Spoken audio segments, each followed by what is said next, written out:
उनका लाभ उनको अभी तक नहीं पहुंचा है, तो घर बैठे कैसे हम वो लाभ पहुंचा सकें, इस कार्यक्रम की आज शुरुआत होने जा रही है।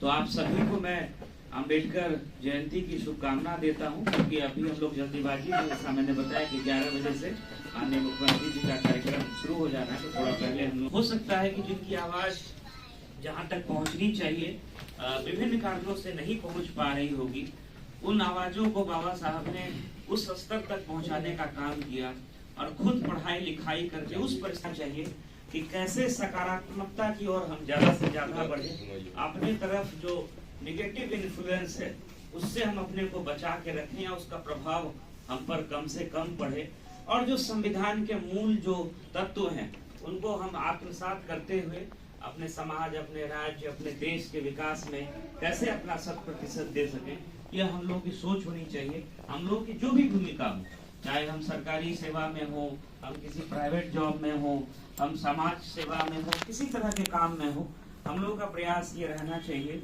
कि हम लोग अपना 100% दें और जो संविधान के मूल्य हैं उनका हम अक्षरशः अपने जीवन में पालन करें और उस दिशा में हम लगातार प्रयास करते रहें। इन्हीं शब्दों के साथ इस कार्यक्रम को आयोजित करने के लिए पूरी समिति को धन्यवाद और मेरी शुभकामना। एसएसपी साहब हैं, उनसे अनुरोध है कि 2 शब्द उनकी तरफ से।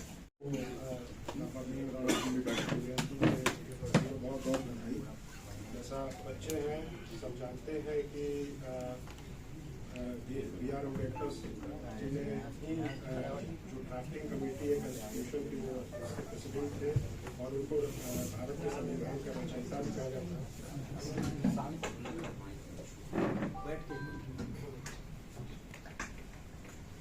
जैसा आप सभी को पता है कि बाबा भीमराव अम्बेडकर जो है हमारे भारत के संविधान के रचयिता भी माने जाते हैं, और जो भारत का संविधान है वो पूरी दुनिया है उसमें सबसे बड़ा संविधान भारत का संविधान माना जाता है, जिसमें हर चीज़ों को 1950 के टाइम पे 1950 में ये जो हुआ संविधान, उन लोगों ने इसको ये कॉन्स्टिट्यूशन में उसको पास किया। तो उस टाइम पे इतना आगे था, इतनी सोच उनकी आगे थी कि जितनी चीजें वो सोच सकते थे हम लोग अभी समझ पा रहे हैं, वो उस टाइम बाबा भीमराव अम्बेडकर समझ करके और कॉन्स्टिट्यूशन में उस चीज़ों को लागू कर रहे हैं। जैसे इक्वालिटी है, सभी तबके के जो समाज के सभी तबके हैं उनको कैसे इक्वालिटी देना है, इक्विटी करना है, इन सब चीज़ों को वो भारत के संविधान में है। उसी तरीके से आप देखिएगा कि सभी लोगों को ड्यूटी भी दी गई है, सभी बच्चों को, सभी जो नागरिक हैं उनको ड्यूटी भी प्रदान की गई है कि हमको क्या करना चाहिए अपने राष्ट्र के डेवलपमेंट में। तो मैं आप लोगों से, सभी लोगों से अनुरोध करूंगा कि जो बाबा भीमराव अम्बेडकर का जो उनके द्वारा दिया गया हम लोगों को ज्ञान है उसको आत्मसात करें और आगे बढ़ें। मैं एक बार फिर सभी लोगों को बी आर अम्बेडकर, बाबा भीमराव अम्बेडकर के जन्म दिवस पे सभी को एक बार फिर से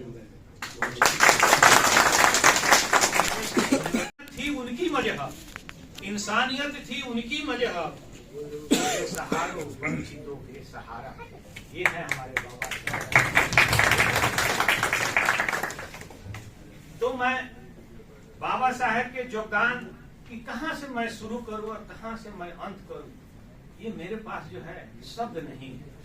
बाबा साहब के योगदान को किसी एक विषय, एक जाति और एक वर्ग से जोड़कर देखना उनके योगदान की को सीमित करना है। उनका व्यक्तित्व उन सबके लिए है जिन्होंने लोकतंत्र पर भरोसा है, जिन्हें मानवीय करुणा, तात्विकता पर भरोसा है। अंबेडकर कहा करते थे, जिंदगी बहुत नहीं बल्कि जिंदगी महान होनी चाहिए। बाबा साहब का ये सपना था कि हम जिए तो महान वर्ग के विधान बनाकर भारत का लिखी अद्भुत कहानी, विधान बनाकर भारत का लिखी अद्भुत कहानी, याद करे उस भीम का संविधान जिसकी निशानी। बाबा साहब की निशानी। बाबा साहब की प्रतिमा पर केवल माल्यार्पण करने से आज जन्मदिन जो है उनका साकार नहीं होता। उनकी आइडियोलॉजी, उनकी क्रांति, उनके विचारों को आगे बढ़ाना होगा और आपस में भाईचारा, प्रेम, सौहार्द, समानता, इक्वलिटी की एक जो है भावना को और विकसित करना हो, तभी बाबा साहब के जन्म दिवस पर उनकी आत्मा की शांति होगी। और उन्होंने जो बीज रोपा था, आज वाकई में ये समझ में आएगा कि हमारे जो सिपाही थे, हमारे बीज को बेहतर ढंग से उन्होंने उपजाया है। बाबा साहब कहते थे महिलाओं के शिक्षा पर कि किसी देश की प्रगति जो है वहाँ की महिलाओं की शिक्षा की डिग्री से हमारी महिलाएं जो है जितनी शिक्षित होगी, तालीम याफ्ता होगी, उतना ही मेरा समाज भी आगे बढ़ेगा। इसलिए बाबा साहब का हमेशा भी सपना रहा है कि महिलाओं को कभी भी तिरस्कार नहीं की जाए और भरपूर सम्मान दी जाए।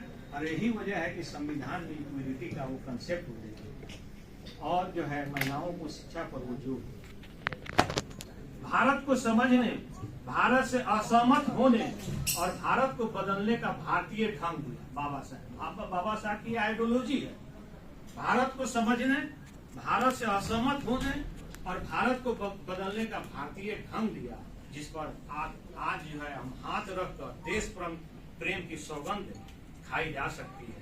बाबा साहब युग प्रवर्तक थे। आखिर में मैं जो है इन पंक्तियों को जो है कहते हुए अपनी बात को विराम दे रहा हूँ।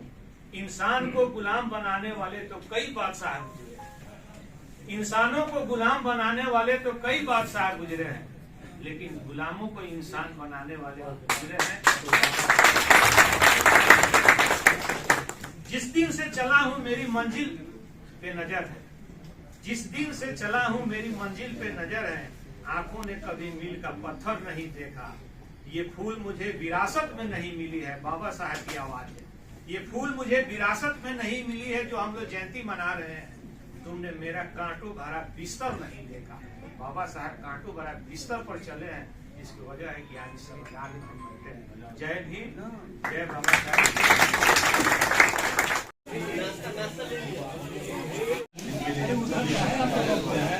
और आगे भी अगर इस तरह का आयोजन हुआ तो मैं इनका सहयोग लेंगे।